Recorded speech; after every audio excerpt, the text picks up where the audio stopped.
সোনারগাঁয়ে ৩৫ বছর পূর্বে শায়েখ ফজলুল করিম রহমতুল্লাহি আলাইহের হাতে প্রতিষ্ঠিত ঐতিহ্যবাহী চ্যাঙ্গাকান্দি কারিমিয়া মুজাহিদিয়া কওমি মাদ্রাসায় সাবেক রাষ্ট্রদূত আলহাজ গোলাম মসি সৌজন্য সাক্ষাৎ করেন এবং মাদ্রাসার বিশেষ বিশেষ দায়িত্বশীলদের সাথে বিভিন্ন বিষয়ের উপরে মত বিনিময় করেন আলহাজ গোলাম মসি।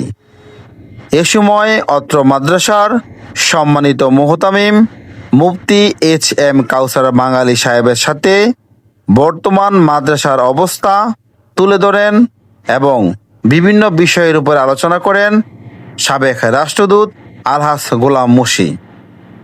এ সময় উপস্থিত ছিলেন স্থানীয় ইউনিয়নের বিশেষ বিশেষ দায়িত্বশীল বৃন্দ।